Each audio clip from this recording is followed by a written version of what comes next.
Once upon a time, in a faraway forest, there lived three little pigs on a small farm with their loving mother. One bright morning, the pigs were old enough to leave home and build houses of their own. Before they set off, their mother gave them a word of caution. Be careful and build your houses with strong materials, for the forest can be dangerous. The pigs hugged her goodbye, each carrying her advice in their hearts, and began their journey into the wide world. The youngest pig, named Popcorn, was full of energy and always eager for fun. He was the first to decide where to build his house. "I'll use straw," he said confidently. "It's light, easy to carry, and I'll be done in no time." Popcorn quickly put his house together, proud of how fast he could finish. With his free time, he danced and played under the sun, happy with his cozy straw home. The second pig, Clover, was a bit more practical.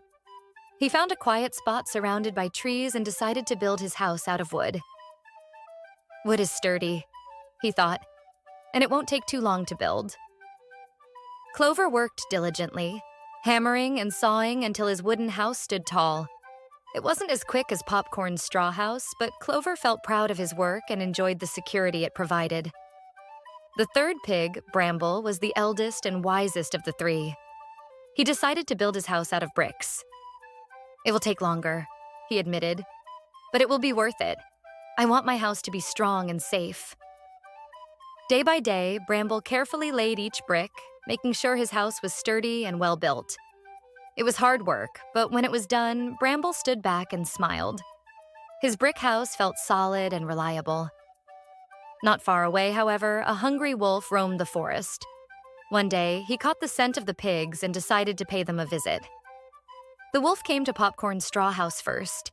He knocked on the door and called out, little pig, let me come in." Popcorn, startled, replied, "Not by the hair on my chinny chin chin." The wolf growled, "Then I'll huff and I'll puff and I'll blow your house down." And with one big breath, the straw house was gone. Popcorn squealed and ran as fast as he could to Clover's wooden house. The wolf followed and soon arrived at Clover's door. He knocked again and said, little pigs, let me come in." But Clover and Popcorn shouted together, "Not by the hair on our chinny chin chins." "Then I'll huff and I'll puff and I'll blow your house down," the wolf threatened. He blew and he blew until the wooden house collapsed too. Clover and Popcorn ran as fast as they could to Bramble's brick house.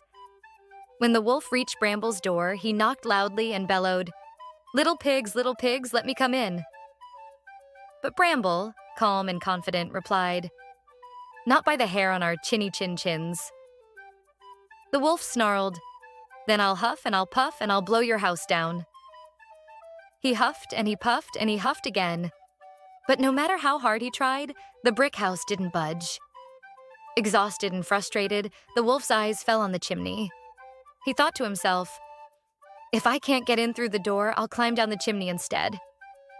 Inside, Bramble saw what the wolf was planning. Quickly, he prepared a pot of boiling water and placed it under the chimney. Clover and Popcorn peeked nervously from behind the curtains, watching as the wolf climbed onto the roof. With a loud "oosh," the wolf slid down the chimney, straight into the pot of boiling water. He howled in pain and leapt out, steam rising from his fur, and ran away as fast as his legs could carry him. The three little pigs burst into laughter, relieved and overjoyed. From that day on, they lived together in Bramble's strong brick house, knowing they were safe from the wolf. They had learned a valuable lesson. Hard work and careful planning always pay off. And so the three little pigs lived happily ever after in their cozy brick home, their laughter filling the peaceful forest.